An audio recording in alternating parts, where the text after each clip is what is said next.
이게 쉬었다가 공부를 시작한 거라 회복하는 게 참 쉽지 않고 공부하는 게 쉽지 않습니다. 7시 반부터 8시 한 10분까지 한 40분, 많게는 40분 정도 되는데 40분 정도 시간을 우리 성도님께서 잘 기억해 주시고 함께 참여해서 공부했으면 좋겠습니다. 오늘 화요 성경 공부 열왕기 하 2장 1절부터 25절 제 15강 먼저 공부하도록 하겠습니다. 기도하겠습니다. 하나님 감사합니다. 오늘도 공부합니다. 성령 하나님께서 은혜 내려주시고 말씀에 대한 깊이 있게 또 말씀에 대한 본문의 의도들을 생각할 수 있는 시간이 되게 하여 주옵소서. 오늘 우리에게도 부족한 시간이 있지만 성령의 은혜가 넘쳐날 수 있도록 함께하여 주옵소서. 예수님의 이름으로 기도드립니다. 아멘. 자, 오늘 제 15강입니다. 멋진 뒷모습. 이 말만 보면 뭐가 멋진 뒷모습이 있지? 오늘 본문은요, 엘리야에서 엘리사로 넘어가는 선지자의 어떤 계승의 역할을 할 수 있는 장입니다. 열왕기 2장 1절부터 25절 이후부터는 이제 뭐가 나오느냐? 엘리야의 사역은 마무리가 되어지고 엘리사의 사역이 시작되어지게 되어집니다. 이 부분들을 오늘 함께 생각하시면서 하나님의 일이 어떻게 진행되어지는가, 또 사람이 바뀌었다고 해서 하나님의 뜻이 멈추냐? 그렇지 않는 거죠. 어떻게 하나님께서 또 엘리사를 사용하시며 어떻게 움직여 가실 것인지를 기대하면서 우리 한번 살펴봤으면 좋을 것 같습니다. 그러면 오늘 이제 열왕기 2장 제 15강의 목표를 한번 보시죠. 이 두 가지만큼을 공부하면서 우리 이 두 가지를 항상 생각하면서 공부를 했으면 좋겠습니다. 하나님이 엘리야의 뒤를 이은 엘리사와 함께 하셨다. 엘리야의 뒤를 이었었죠. 엘리야가 사역을 마무리하고 엘리사로 넘어갔잖아요. 그런데 중요한 것은 엘리사에게도 엘리야와 함께 했던 것처럼 함께 했다는 거죠. 그러면 이게 이로 끝나는 거죠? 아니죠. 그 다음에 보십시오. 이런 하나님이 우리와 항상 함께 하신다는 거죠. 엘리야에게 임했던 하나님이 엘리사에게도 함께 있고 그 엘리사에 임한 하나님이 우리에게도 함께 한다는 것을 우리가 간접적으로 느낄 수 있다는 거죠. 두 번째로는요, 사람은 바뀌어도 하나님의 사역은 계속된다는 것을 알 수 있다. 엘리야의 사역이 끝났기 때문에 하나님의 사역이 멈췄느냐? 아니에요. 하나님의 사역은 멈추지 않습니다. 하나님의 구원의 사역, 또 하나님께서 보여주실 그 메시지, 선지자의 사역은 엘리사를 통하여서도 하나님께서 계속해 가신다는 거죠. 이걸 오늘 본문을 통해서 이 두 가지를 놓치지 말고 함께 봤으면 좋겠습니다. 누구에게나 함께 하신 하나님, 그리고 하나님의 사역은 멈추지 않냐고 진행하게끔 만들 수 있는 하나님, 이 모습들을 살펴보면 좋겠습니다. 그 다음 페이지를 보죠. 복습 1번입니다. 우리 저번 시간에 뭘 배웠는가 한번 머릿속에 한번 그려보십시다. 엘리야가 왕의 사자들을 통해 아시아에게 전한 여호와의 메시지는 무엇인가? 엘리야가 아람 군대 시리아와 싸움을 전전하는 때에 하나님께 물어보지요. 하나님께 물어본 게 아니라 자신들의 선지자에게 물어보죠. 바알과 아시아 선지자들에게. 그랬더니 그들이 어때요? 어떤 말을 해요? 전쟁에 이긴다고 하는 거죠. 그런데 미가야 선지자는 어떻게 합니까? 그렇지 않다. 하나님의 정확한 말씀을 선포하게 되는 사건들. 저번 시간에 봤던 것처럼 보죠. 엘리야가 왕의 사자들을 통해 아시아에게 전한 여호와의 메시지는 무엇인가? 1장 3절부터 4절 열왕기하. 여호와의 사자가 지셋 사람 엘리야에게 이르되 너는 일어나 올라가서 엘리야에게 이르되 너는 올라가서 사마리아 왕 사자를 만나 그에게 이르기를. 엘리야가 누구에게 말합니까? 아시아에게 말합니다. 가서 왕의 사자를 만나 그에게 이르기를 이스라엘에 하나님이 없어서 너희가 에그론 신 바알세불에게 물으러 가느냐? 누구에게 물어봤다는 거죠? 바알세불 아시아, 아합의 아들 아시아, 이세벨의 아들 아시아. 이게 전쟁을 나가는 데에 전쟁을 나갈 때 항상 이스라엘은 누구에게 물어봐요? 하나님께 물어봐야 되죠. 그런데 하나님께 물지 아니하고 다시 파리의 신 바알세불 파리의 신에게 물어보게 되죠. 그들에게 물어봤더니 어떻게 말을 해요? 전투에서 이깁니다. 왕이 원하는 답을 해주죠. 그런데 엘리야는 그렇지 않죠. 하나님의 선지자이잖아요. 하나님의 선지자가 아시아에게 했던 말이죠. 너희가 에그론 신 바알세불을 물으러 가느냐? 그러므로 여호와의 말씀이 네게 올라간 침상에 내려오지 못할지라 네가 반드시 죽으리라 하셨다라. 엘리야가 이에 가니라 라고 말합니다. 이스라엘에게 하나님이 없어서 에그론 신 바알세불을 물으러 가느냐? 아니죠. 너는 반드시 죽으리라 라고 표현을 하고 있다는 겁니다.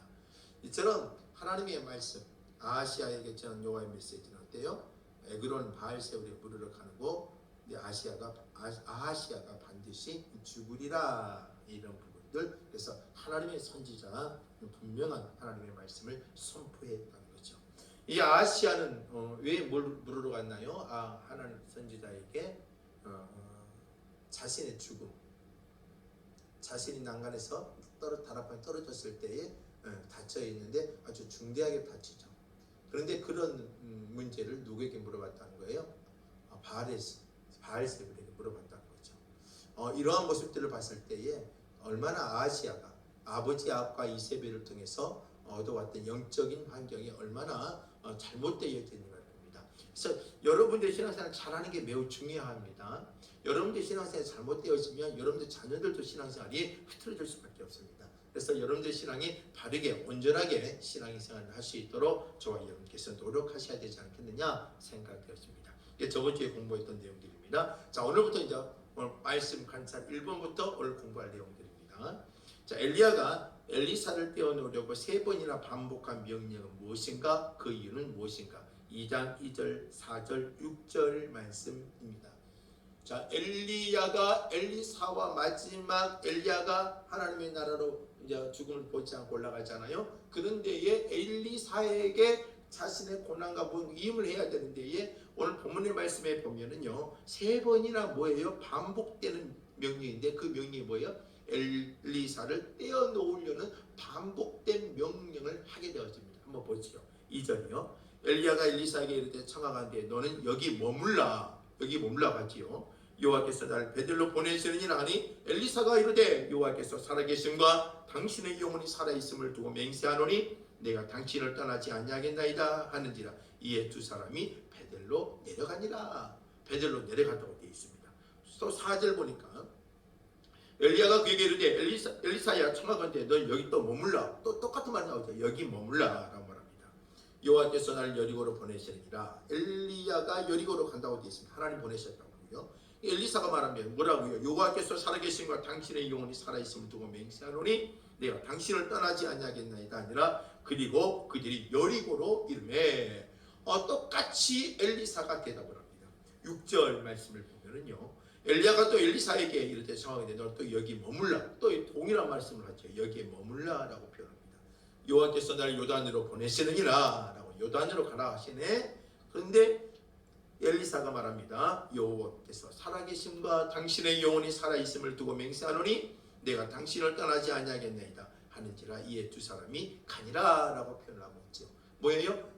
반복된 명령이 뭐예요? 2절이나 4절이나 6절이나 반복된 명령이 뭐죠? 너는 여기에 뭐하라? 머물라 라고 표현을 하고 있다는 거죠. 왜 자꾸 이제 엘리사가 엘리야의 뒤를 이어서 하나님께서 기름 부은 종인데 왜 자꾸 이렇게 띄워놓으려고 할까요? 반복적으로 너는 여기 있으라. 그리고 엘리야가 가려고 할까요? 그 이유가 뭘까요? 이유는요 엘리사에게 선지자 소명에 대해 마지막으로 한 번 더 생각할 기회. 네가 진짜 하나님의 선지자냐? 하나님께서 세웠지만 하나님께서 뭘 원했느냐? 네 마음을 통해 결단하고 확신을 가지고 이 엘리야와 같은 선지자의 삶을 감당할 수 있도록 뭐예요? 더욱더 강건하게 더 뜻깊게 그리고 확신 있게 하기 위해서 이런 3번이나 반복적으로 하면서 엘리사의 마음을 어때요? 강력하게 선지자의 사명감 그리고 소명감을 일으켜 세우기 위하여 이렇게 3번이나 강력하게 띄워놓으라는 표현을 쓰였습니다. 자, 그러면 이 본문의 말씀 조금 더 깊이 있게 한번 생각을 해보지요. 다음 페이지를 보면 첫 번째요. 본문은요 뭐라고 되어 있습니까? 엘리사가 어떻게 엘리야의 뒤를 이어 선지자권을 계승하게 되는지를 다루고 있는 겁니다. 자, 이 본문은요 엘리사가 어떻게 엘리야의 뒤를 이어서 선지자의 사명을 감당했느냐? 하나님께서 명령했고 하나님이 바로 세운 게 아니라 하나님께서 분명 이 엘리사의 입을 통하여 뭐하게끔 고백하고 결단하고 확신 있게 하게끔 위해서 이런 사명감을 갖기 위해서 계승할 수 있는 절차를 하나님께서 나름하고 있다는 거죠. 한 가지 이해가 안 되는 것은요 엘리야가 엘리사를 3차례나 떼어놓으려 했다는 거죠. 3번이나 떼어놓으려고 했어요. 아니 선지자를 세우려고 하면 야 잘했다 하지야 열심히 하자 하나님이 너에게 명령을 하셨고 너에게 하나님이 주셨다 이렇게 좋은 말을 통해서 일을 하게끔 만들어야 되는데 뭐예요? 도리어 뭐예요? 3차례나 여기 머물라 여기 머물라 여기 머물라 하면서 떼어놓으려고 했다는 거죠. 여기에서 엘리사에게 세 번이나 너는 여기 머물라 이 말은요 단순히 간단한 말이 아니에요. 뭔 말이냐면 명령한다는 말이에요. 명령이에요. 여기 있어. 지금 여기에 있어. 딱 단호한 말이라는 겁니다. 히브리어 본문에서 이곳에 있으라는 말은요 따라오는 것을 금하는 강력한 표현이 아니라 엘리사에게 지금이라도 다시 생각할 기회를 허락하는 권면이라는 거죠. 강력하게 금지하는 것처럼 보이지만 뭐라는 거예요? 다시 한번 너 하나님의 사람, 하나님의 선지자, 하나님의 말씀을 선포하고 주님과 영적인 소통을 하며 하나님의 말씀 대언자로 쓸 수 있겠느냐? 이걸 다시 한번 생각해보고 너는 하나님의 선지자야. 그러면서 강력하게 뭐하고 있는 거예요? 떼어놓은 것처럼 보이지만 권면하고 있는 모습이라고 생각해야 된다는 거죠. 그렇다면 다음 페이지 보면요 험난한 선지자의 길에 들어가기 전에 하나님은요 마지막으로 한 번 더 생각할 뭘 주는 거예요? 기회를 주는 겁니다. 선지자는요 쉬운 일이 아니잖아요. 선지자는요 하나님께서 기름 부어 갑자기 하나님께서 필요 있어 세워서 쓰시는 사람들이에요. 근데 얼마나 힘든 어려운 가운데에 암흑 같고 어두운 가운데 하는 일들이에요. 예를 들어서 나단 선지자가 다윗에게 가서 당신 죄 있지 않습니까? 그 강력한 왕권의 힘을 갖고 있는 이 다윗에게 이 나단은 어디요? 갑니다. 얼마나 힘이 들겠어요? 왕에게. 자기는 보잘것없는 선지자인데 그런데에 그 일을 감당하는 거죠. 이처럼 자신의 목숨이 위태로워질 수 있는 상황도 있단 말이에요. 그런데도 그 일을 감당하게 하려면 뭐가 필요해요? 하나님 나에게 주신 사명과 소명의식이 필요했던 거죠. 그래서 오늘 엘리야가 했던 이 세 번의 여기에 머물라는 말은 뭐냐면 다시 한번 네가 하나님 일을 할 수 있는 사람인지 또 엘리야처럼 하나님께서 했던 모습처럼 동일하게 그런 일을 감당할 수 있을 것인지 한 번 정도를 더 강력하게 기하고 결단할 수 있는 시간을 주는 거란 말입니다. 하나님은요 엘리사를 이미 엘리야의 후기자로 지명하셨어요.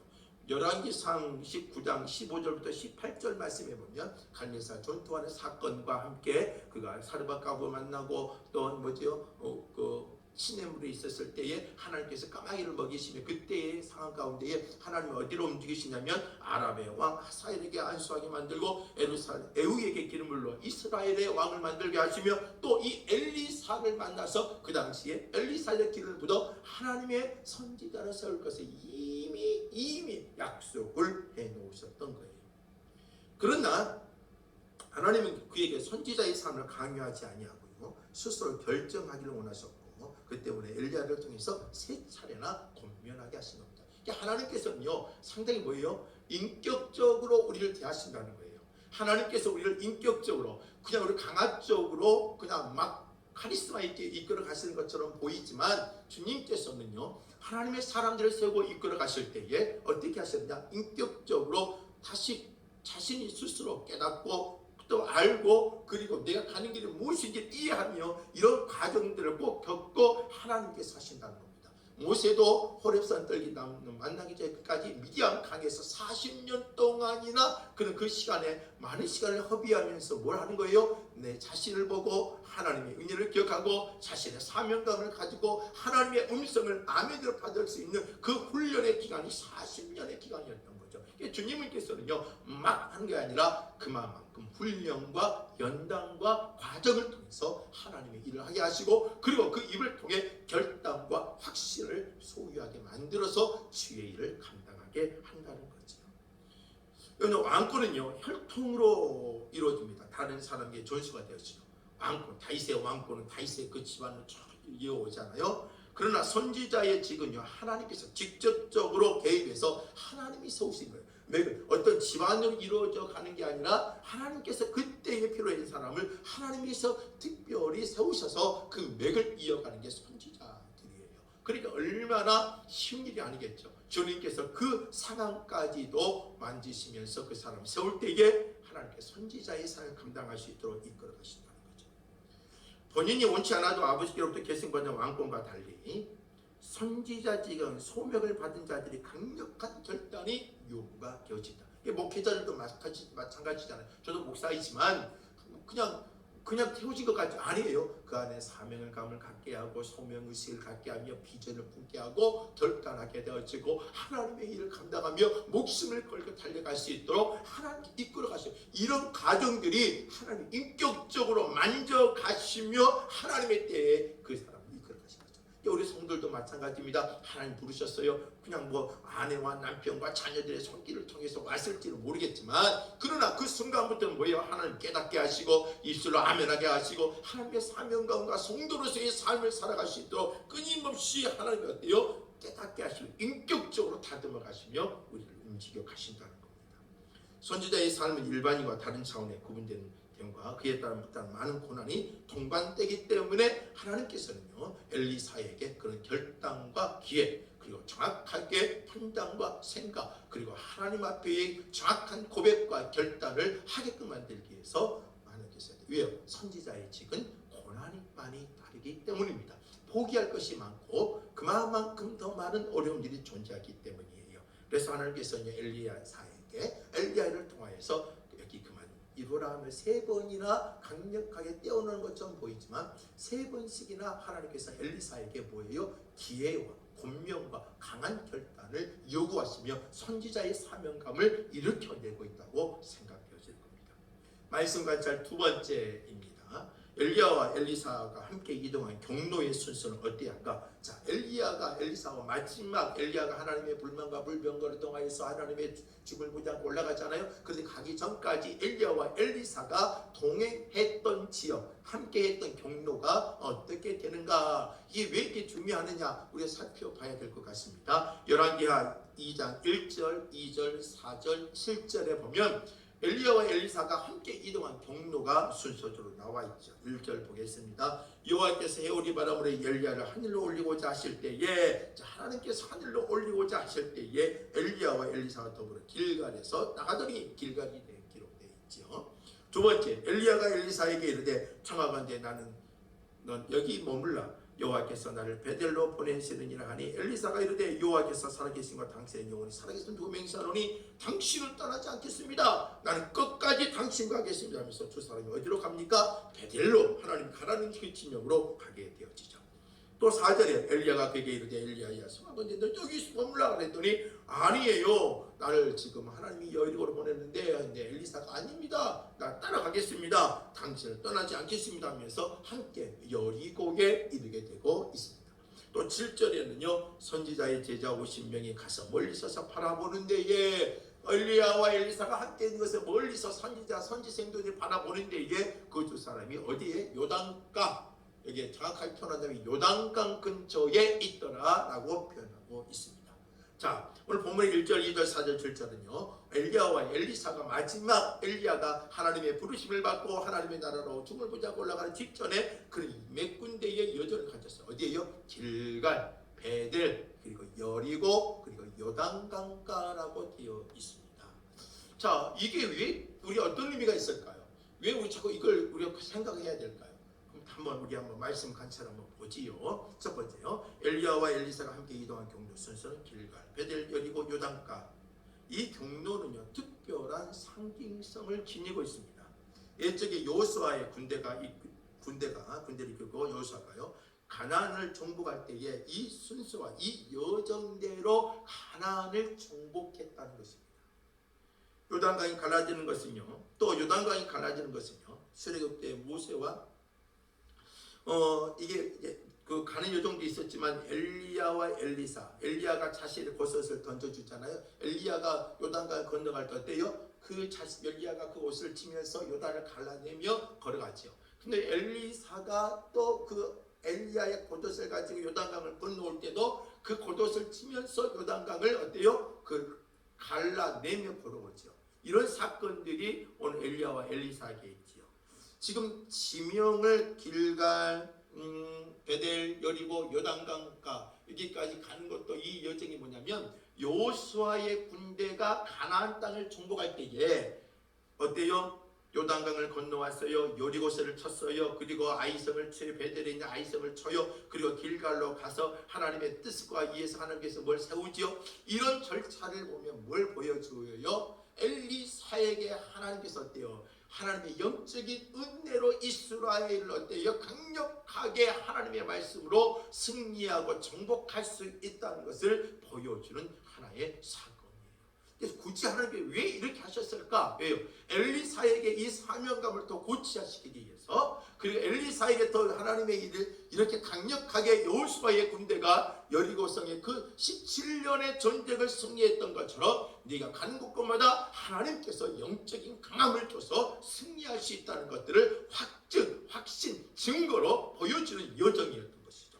또 요단강이 갈라진 거죠. 요단강이 갈라졌어요. 엘리야가 치니까 요단강이 갈라졌어요. 또 엘리사가 그 겉옷을 가지고 오는데 요단강이 또 갈라졌어요. 이것은요 출애굽기와 연관이 되어지는데요, 홍해를 가르던 일과 가나안 일성을 두고 여호수아가 요단강을 가르던 일을 영상시키면서 뭐예요? 하나님의 일을 계승하고 있다, 하나님의 일을 계승하고 움직이고 있다, 이것을 보여주는 것과 같은 것입니다. 그래서 열왕기 저자는요, 엘리야와 엘리사의 승계를 모세와 여호수아의 승계에 유사한 일로 서로 연결시키면서 그 선지생도 뿐만 아니라 열왕기 저자는 독자들에게 뭘 보게 해요? 하나님의 일이 이렇게 순조롭게 계승되어져서 여호수아를 통해 가나안에 입성했던 것처럼 엘리야를 통해 엘리사에게 넘어가고, 엘리사는 그 하나님의 뜻을 어때요? 그 땅에 또 강력하게 선포하고 할 수 있다는 것을 보여주고 있는 하나의 메시지라는 것입니다. 그 다음 편을 볼까요? 하나님의 메시지는 모세 시대나 엘리야 시대에나 지속적으로 세워지고 선포되고 있다. 하나님의 메시지는 모세 때 끝난 게 아니라 또 여호수아 때 이루어지고, 엘리야로 끝나는 게 아니라 엘리사를 통하여서 끊임없이 이루어지고 있다는 거죠. 하나님의 옛적 모세 시대나 이 순간에도 변함없이 우리를 사용하시고 세워서 일하신다는 겁니다. 이게 하나님의 역사가 모세에 끝나는 게 아니에요. 엘리야로 끝나는 거 아니에요. 하나님의 역사는 끊임없이 하나님의 사람들을 통하여서 주의 일을 지금도 진행하고 있다는 거죠. 그래서 오늘 저와 여러분들이 공부하는 여러분들 어때요? 오늘 우리 하나님께서 우리와 함께 하셔서 주의 일과 주의 뜻을 지금도 하고 있다는 것을 확신하셔야 되는 겁니다. 그리고 우리는 그렇게 부르심을 받았다는 확신도 해야 돼요. 그래서 여러분 가정에서도 사역을 잘 믿음의 사역을 감당해야 되고, 일터에서도 믿음의 사역을 잘 감당하는 사람들이 되셔야 되는 거예요. 또한 이 선지자들이 밟는 모든 땅이 여호와의 소유에 속한 것이므로 그 땅에 사는 사람이 땅의 주인이신 하나님의 말씀에 복종해야 된다. 다시 말해 이 엘리야와 엘리사, 모세와 여호수아 이런 통해서 뭐예요? 하나님의 뜻이, 하나님의 약속의 땅에 선포가 되어지고 하나님을 다스리고 있다는 것 같은 거예요. 엘리야가 다스리는 게 아니고, 모세가 다스리는 게 아니고, 여호수아가 다스리는 게 아니고, 엘리사가 다스리는 게 아니라 그들을 통하여 하나님께서 이 나라를 통치하고 다스리고 있다는 것. 그래서 우리는 뭘 해야 돼요? 그들은 하나님의 말씀에 복종, 순종, 그리고 그 희생, 헌신하며 따라가야 된다는 것을 가르쳐줘요. 그런데에 안타까운 것은 주의 백성이 여호와의 땅에 살게 된 가장 중요한 조건이 바로 말씀에 대한 순종이죠. 아브라함의 순종에서 가나안 땅에 들어왔고, 또 모세가 순종해서 이스라엘 백성들을 가나안 땅에 들어왔고, 여호수아가 또 순종해서 가나안 땅에 입성하게 되어졌고, 이러한 것들이 이루어졌는데 안타깝게도 엘리야와 엘리사 시대를 살던 주의 백성 이 사실을 깨닫지 못했던 것이 안타까운 현실이라는 겁니다. 오늘 저와 여러분들도 어때요? 끊임없이 강단에서 수많은 목회자들이 하나님의 말씀을 선포해요. 그 말씀을 받아들이고 주의 말씀에 뭘 해야 돼요? 우리는요 순종하고 주의 뜻을 이루기 위해서 움직여가야 되는 거예요. 주님은 지금도 수많은 하나님의 사람들을 세워서 우리에게 말씀하신다는 겁니다. 하나님의 뜻. 근데 그 뜻을 이루기 위해서 뭐예요? 엘리사에게 뭘 주셨어요? 그 여정들이요. 여리고, 길갈, 그리고 베델, 요단가 이런 것들을 통해서 확신하게끔 하는 것처럼 오늘 우리에게도요 하나님의 승리의 확신들을 부어주면서 주의 일을 시킨다는 것을 기억하시길 바랍니다. 말씀 관찰 세 번째입니다. 엘리사가 엘리야에게 구한 소원이 무엇인가? 자, 엘리야가 떠나기 전에 엘리사에게 구한 것이 있었어요. 그리고 그 소원을 이루려면 어떻게 해야 됐는가? 자, 열왕기하 2장 9절과 10절 말씀해 보죠. 엘리사의 소원이 뭘까요? 9절 말씀 보세요. 건너매 엘리야가 요단을 건넜지요. 엘리야가 엘리사에게 이르되 나를 내게서 데려감을 당하기 전에 내가 내게 어떻게 할지를 구하라. 엘리사가 이르되 당신의 성령이 하시는 역사가 갑절이나 내게 있게 하소서라고 구하죠. 뭐 하다라고 구합니까? 당신의 성령의 능력들이 역사가 나에게 갑절이나 임하게 달라고 구하고 있습니다. 그리고 10절은 뭐라고 말합니까? 다음 페이지를 보면 10절에는요 소원을 이루는 그 소원 이루는 길이 방법이 뭐냐, 이루는 길이 뭐냐. 10절 보면 네가 어려운 일을 구하는도다. 그러나 나를 내게서 데려가시는 것을 네가 보면, 내가 하나님의 죽음을 보지 아니하고 하나님의 데려가신 것을 보면 그 일이 내게 이루어지느니와 그렇지 않으면 이루어지지 아니하리라. 소원을 이루는 길이 뭐예요? 하나님의 엘리야를 데려가는 것을 지켜보는 거예요. 하나님께서 하시는 것을 보는 거예요. 이게 주의 일을 하는 거예요. 여러분 하나님의 일을 보고 그게 하나님이 하셨구나 이 확신과 은혜를 가지고 있지 않냐면 주의 일을 할 수가 없는 거예요. 자, 그렇다면 이걸 조금 더 깊이 있게 한번 생각을 해볼까요? 요구하는 것이 뭐고 이루는 길이 그 의미가 어떤 의미가 있는지요. 자, 강을 건너는 후에 엘리야가 엘리사에게 소원을 말하러 가자 엘리사는 주저하지 아니하고 당신의 성령이 하시는 역사가 갑절이나 내게 있게 하소서라고 되어 있습니다. 이 번역이요 우리가 좀 오해를 부를 수 있는 번역이에요. 뭐라고 되어 있냐면 우리가 9절 말씀에 보면 당신의 성령이 하시는 역사가 나에게 갑절이나 달라는 거죠.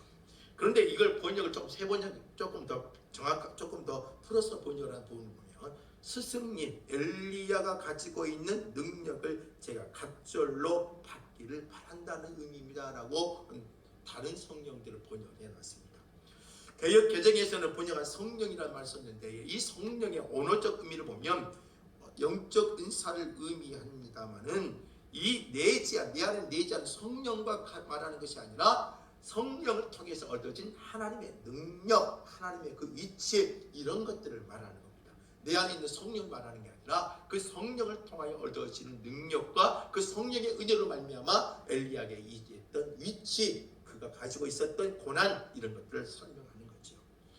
오늘날 거의 모든 학자가요 이 갑절이라는 표현을 보고 문자적으로 해석에 엘리야보다 배로 많은 기적을 행하게 해달라는 의미로 보지는 않습니다. 엘리야보다 더 많은 기적을 해주세요. 엘리야보다 더 많은 기적을 갖게 해주세요. 이렇게 이해를 하지 않는다는 거예요. 그럼 우리 일반적으로 어떻게 성경해요? 갑절의 은혜니까 우리 성도들은 어때요? 엘리야보다 더 많은 은혜를 허락해달라, 이런 능력을 달라 이렇게 말을 하는데요. 이 갑절의 의미는 다른 의미가 존재합니다. 그 다음 페이지 볼까요? 율법에 따르면 갑절은요 자식들이 아버지의 유산을 상속받을 때 장자가 받는 목입니다. 엘리사는 지금 엘리야로부터 장자권 즉 후계자의 자리를 상속하고 있다. 다시 말해 엘리야가 갖고 있던 그 고난을 뭐예요? 그대로 주고 있다. 이걸 의미하고 있는 거죠. 하나님 내 갑절의 은혜를 주세요. 이 말은 뭐냐면 내가 당신의 장자의 고난을 받듯이 당신의 축복의 모든 고난, 사역의 고난, 권리의 고난을 나에게 다 부여해 주세요. 이런 의미라는 거죠. 더 많은 능력, 갑절 2배의 능력을 주라는 의미가 아니라 내가 당신의 장자와 같은 고난을 가지고 모든 고난을 나에게 허락해 달라고 원하는 거예요. 신명기 21장 17절 말씀에 보면은요 장자들이 받는 축복이 있어요. 반드시 그 미움을 받는 자는 아들을 장자로 인정하여 자기의 소유에서 그에게 두목. 자, 장자에게는 다른 아들보다 더 많은 두목을 줬어요. 그래서 갑절이라는 뭐냐면요 너는 내 하나님 엘리사가 뭐예요? 당신의 영적인 장자와의 고난을, 장자의 고난을 갖고 있으니까 나에게 그 갑절의 은혜를 줘서 내가 이 사역을 감당하는데 어려움 없도록 요구하고 있는 거예요. 문자적으로 이해하는 것도 은혜가 되긴 돼요. 그러나 이 문자적 이해보다 이 갑절의 의미는 다른 데 있다는 거죠. 상속의 의미가 있고 장자의 권한을 부여받는 것은 그런 의미를 가지고 있다는 거죠. 그래서 이런 맥락에서 엘리사는 승천하는 엘리야를 보고 뭐예요? 나의 아버지요, 나의 아버지요 라고 부르며 나가는 거죠. 영적인 아들로서 엘리야를 아버지로 부르며 당신의 장자의 권한을 내가 가져가는 아들인 것을 그가 뭐예요? 다시 한번 강조하고 있는 겁니다. 그래서 엘리사에 원하는 것은 이스라엘의 선지자 중에 엘리야가 누렸던 독특한 그 이치, 그리고 그의 특별한 능력, 그가 가지고 있었던 그 고난, 이것을 나에게 동일하게 부여받아 당신의 영적인 장자의 권한으로 아들로서의 권한을 허락해달라는 의미가 담아져 있다는 것입니다. 매우 중요한 거죠. 여러분 이걸 매우 중요한 겁니다. 우리가 일반적으로 갑절의 은혜, 우리는요 성령의 은혜로 말미암아 엘리사가 엘리야에게 원했던 그 갑절의 은혜입니다. 오늘 하나님께 우리가 갑절의 은혜를 요구해야 됩니다. 여러분들 어떻게 보면 은혜가 되지요. 그러나 이 갑절의 의미는 꼭 문자적으로 해석해서 보면 안 된다는 거죠. 여기에 중요한 고난이 있습니다. 상속적 의미, 장자의 고난의 의미가 담아져 있다는 거예요. 자, 말씀 관찰 네 번째로 가서 보지요.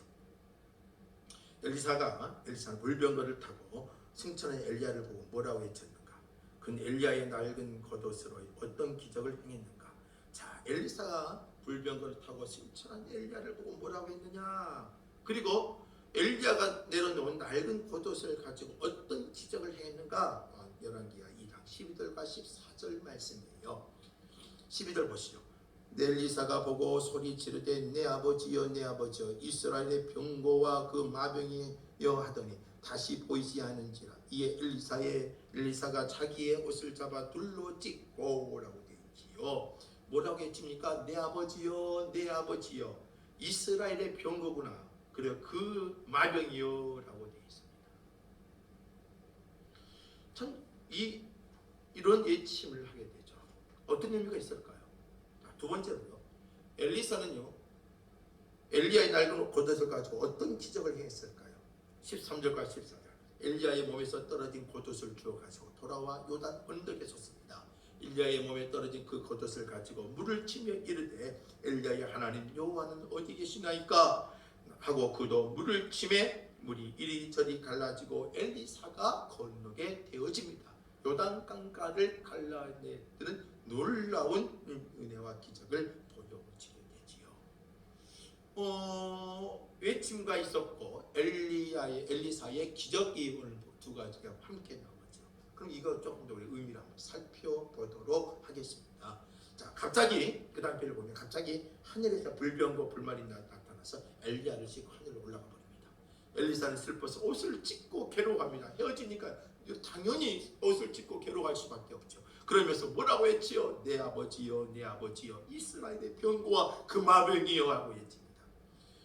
엘리야를 아버지와 또한 이스라엘의 병거와 마병이라고 부르진 것은 당시 엘리야의 선지자의 능력과 영적인 깊이가 이스라엘의 어떤 영향력을 보여주는지를 보여주고 있어요. 뭐예요? 이스라엘의 진정한 능력이었음을 고백하는 거예요. 다시 말해 당신은 나의 아버지이지만 당신을 보니까 이스라엘의 병거였구나. 당신이 이스라엘의 마병이었구나 라고 표현하죠. 이스라엘에 왜 능력 있고 힘이 있었고 엘리야를 통해서 하나님 하실 일은 뭐예요? 이스라엘의 마병 역할을 했었고 이스라엘의 군대와 같은 역할을 한 자가 누구예요? 엘리야였다는 거예요. 이스라엘의 능력이 있었느냐? 아니에요. 아시아나 아합이나 이들이 왜 그들은요 악한 왕들이에요. 아시아는요 아버지의 영향력과 어머니의 영향을 벗어나지 못했잖아요. 그러면서 3년의 왕권의 권한을 갖고 있다가 어때요? 난간에서 떨어져서 죽어요. 그런데 그 난간에 떨어졌는데 시들시들하고 있을 때 자신의 그 치료의 여건을 어디요? 바알셉을 가서 물어볼 수 있는 그런 영적인 모습을 갖고 있잖아요. 그런데 이스라엘이 왜 버텼을까요? 그것은 뭐니까 뭐라고 느낀 거예요? 엘리사가 나의 아버지여 당신이 이스라엘의 군대였네요. 마병이었네요. 당신이 이스라엘의 병거였네요 라고 고백하며 나가는 거죠. 왜? 그 상황을 보니까 이스라엘이 왜 견뎌냈는지를 보게 되었던 거죠. 이스라엘의 주변 국가의 침략을 견디며 이때까지 존재할 수 있었던 것은 군사력과 외교력 때문이 아니었던 겁니다. 그들이 군사력이 강했기 때문에 외교력 때문에 아합 때는 군대가 많았지요. 그러나 그 군사력 때문에 버틸 수 있었던 것도 아닙니다. 외교력 때문이 아닙니다. 엘리야의 선지자를 통해 드러난 하나님의 능력 때문이었다는 거예요. 하나님의 능력. 그러니까 그 능력이 사라지는 것을 보고 가슴을 찢으며 아버지요 외치며 불렀던 거예요. 그 외침 속에. 그리고 엘리사는 엘리야가 남긴 그 낡은 겉옷을 가지고 어떻게 됩니까? 요단강을 내리치죠. 그 다음 편을 보죠. 요단강을 내리치면서 엘리야의 하나님 여호와는 어디 계시냐니까 하며 울부짖게 되어지죠. 바로 그 순간 엘리야가 강물을 내리칠 때에 무슨 일이 벌어져요? 요단강이 둘로 갈라져 버려요. 엘리야와 함께 했던 하나님의 능력이 누구에게 보이는 거예요? 엘리사에게.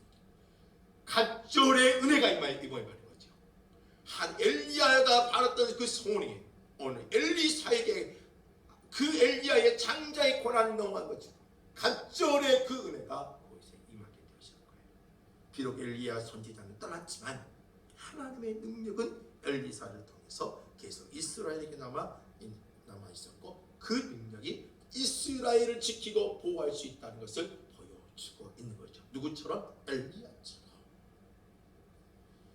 그 다음 페이지를 보면요, 이 광경을 지켜보는 선지자 행동들은 어땠습니까? 엘리사가 엘리야의 뒤를 이어 이스라엘의 최고 선지가 된 것들을 인정하게 되어집니다. 하나님께서 이런 행동을 하게끔 하고, 하나님께서 이런 엘리사의 행동에 하나님께서 은혜를 부여주신 것은 뭐예요? 엘리야에게 임한 갑절, 장자, 삶 속의 고난들을 선지 생도들 주위에서 볼 수 있게끔 해주신 겁니다. 요단강을 갈렸던 것처럼, 우리의 그 이스라엘 백성들이 요단강을 건너 가나안 땅에 입성했던 것처럼, 이 엘리야가 요단강을 건너며 가나안 땅에 들어와 하나님의 놀라운 일을 이루며 이 땅을 회복시키고 하나님 지키실 것을 다시 이 선지 생도들은 보았다는 거죠. 누굴 통해요? 엘리사를 통해서. 이제 열왕기상 17장에서 혜성같이 등장해 오직 여호와만이 참된 하나님이신 것을 온전히 드러냈던 선지자의 엘리야의 시대가 어때요? 저물어 가버리고 이제 후계자 엘리사의 시대가 열리게 됐다. 이게 바로 오늘 본문의 말씀입니다. 주님의 뜻은, 주님의 계획은 무너지지 않아요. 주님의 모든 상황은 무너지고 끝나지 않아요. 주님의 것은 끊임없이 이루어져요. 오늘 우리를 통해서 그렇게 하신다는 겁니다. 행복한 교회를 통해서 하시고, 오늘 화요일 온라인 성경 공부 들으신 여러분들의 삶의 모습을 통해서도 그 일을 하신다는 것을 기억하셨으면 좋겠습니다. 마지막으로요, 말씀을 5번입니다. 엘리사가 엘리야의 승계자가 된 후 행한 두 가지 기억이 무엇인가? 자, 엘리사가 엘리야의 승계를 했어요. 그리고 그가 이 승계된 후에 행한 두 가지의 기적이 있어요. 바로 하나는 뭐냐면 19절부터 22절 열왕기야. 이 뭐예요? 여리고성의 물을 고친 기적이 벌어져요. 자, 19절 보세요. 성읍 사람들이 엘리사에게 말하되 우리 주인께서 보시는 바와 같이, 엘리사를 뭐라고 해서 우리 주인하고 편을 하고 있지요. 엘리야의 고난을 넘어갔고 이게 이제 만군의 천자 선포가 되겠지요. 소문이 나겠지요. 그래서 우리 주인께서 보시는 바와 같이 이 성읍의 이치는 좋아요. 물이 나쁨으로 토산이 있지 못하고 떨어집니다. 엘리사가 이르되 세 그릇에 소금을 담아 내게로 가져오라며 곧 가져온지라. 엘리사가 물의 분원에 나가서 소금을 그 가운데 던지며 이르되 여호와의 말씀이 내가 이 물을 고쳤으니 이로부터 다시는 죽음이나 열매 맺지 못함이 없을지니라 하셨느니라니, 그 물이 엘리사가 한 말같이 고쳐져서 오늘에 이르렀더라. 그 물이 좋지 않아서 토상이 나지 아니하고 사람들의 건강이 좋지 아니하고 많은 열매가 떨어지고 이런 것도 있는데, 이에 소금의 뿌림을 통해서 그곳에 하나님의 놀라운 역사가 임하게 되어지는 거죠. 그리고 두 번째로요, 23절과 24절에 보면요, 아주 어떻게 보면 참 무서운 상황이 하나 벌어집니다. 엘리사를 조롱하는 베들 지역 아이 중 42명을 앙곰 2마리가 나와서 그 42명의 사람을 죽이는 사건이 벌어져요.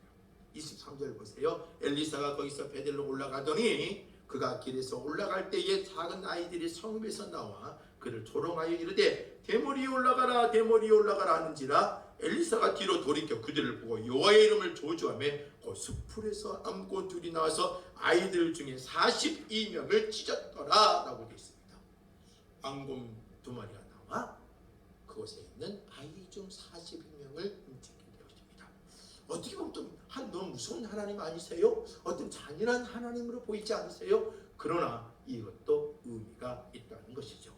이 두 가지의 사건을 한번 살펴보도록 하지요. 그러면 엘리사는요, 엘리야가 승계된 후에 두 가지 기적을 행합니다. 하나는 뭐예요? 오늘 소금을 통해서 여리고성의 물을 고쳐주는 사건. 이게 하나님이 여리고성을 제압하고 하나님께서 역사하는 방법 중에 하나였지요. 여리고성의 물은 수질이 나빠서 땅이 한패해졌어요. 이 물을 마시고 유산하는 등 사람들이 물로 인한 온갖 고통을 당하고 있어요. 그런데 엘리사는 물의 근원에서 뭘 뿌려요? 소금을 뿌려 좋은 물을 바꾸어냅니다. 이런 소금은 어떤 의미냐면 짜고 그렇지만 이 소금이 구약에서 어떤 의미를 갖고 있느냐면 과거의 모습을 단절하고 이제는 새로운 모습으로 회복시키고 치유한다는 의미가 이 소금의 의미가 담아져 있습니다. 이 구약 안에서는요. 그래서 소금을 가져와서 소금을 뿌리고 엘리사의 그러니까 이 우물이 과거에 쓴 물을 생산하는 일을 멈추고 이제부터는 생수 회복되어져서 생솔될 것이라고 예고하는 행동이 뭐냐면 소금을 뿌리는 행동이었어요.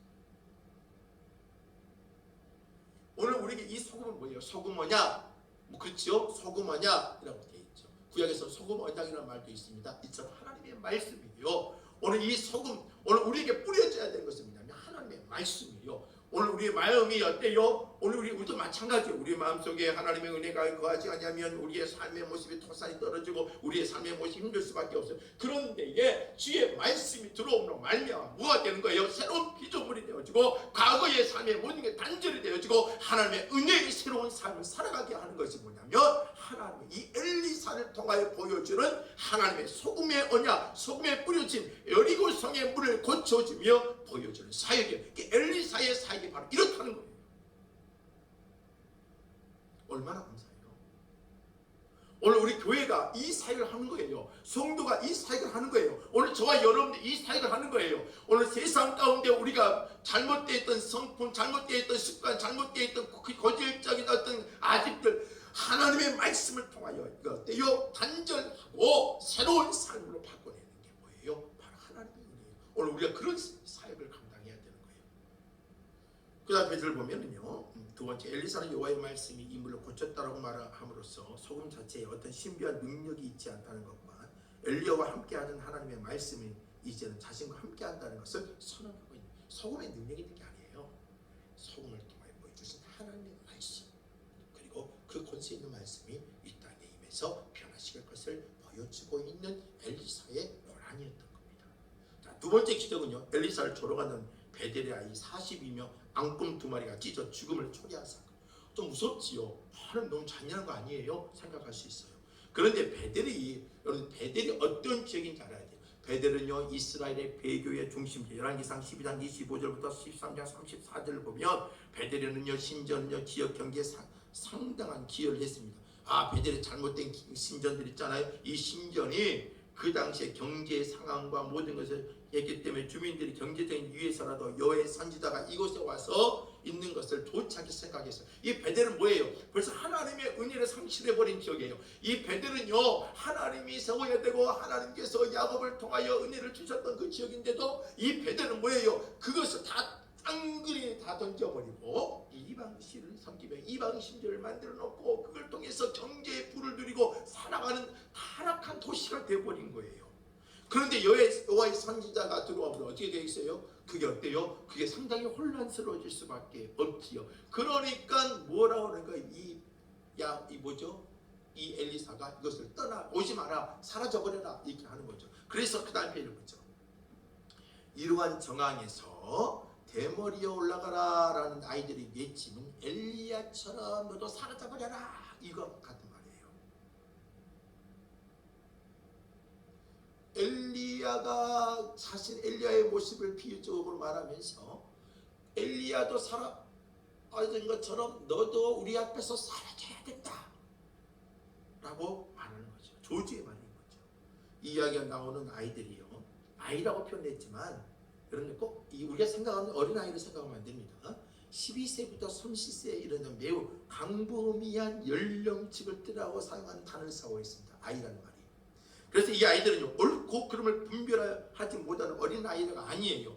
선지자에게 경애를 표현할 수 있는 아이, 그리고 지적으로 이해할 수 있고 인격적으로 판단할 수 있는 아이예요. 근데 그들이 뭐예요? 그들의 입으로 선지자를 무시하고 있다는 것은 뭐예요? 그들의 머리와 생각이 먼저 완전히 뭐예요? 이방으로 하나님의 여호와의 권위와 완전히 멀어져 있는 상태였던 것을 우리가 알 수가 있습니다. 그 마음에는 악함이 가득 차 있는 거고 세상에 간악함이 차 있는 거죠. 노아의 시대에 있는 그런 사람들처럼, 그 다음 소돔과 고모라에 있는 사람들처럼 아주 죄악에 묶여들여 사는 사람들인 거죠. 그 다음 페이지를 보죠. 이들이 선지자를 조롱하는 것은요, 선지자가 대변하고 있는 여호와를 놀리는 죄를 품어요. 여러분들 말을 참 조심해야 돼요. 성도들에게 조지를 품어서는 안 돼요. 그래서 여러분들 성도를 미워한다거나 성도를 조지해서는 절대 안 되는 거예요. 여러분들 성도에게는 뭐예요? 축복의 말만 해야 되는 거예요. 선지자가 대변하고 있는 여호와를 놀리는 죄를 품어하는 것 같아요.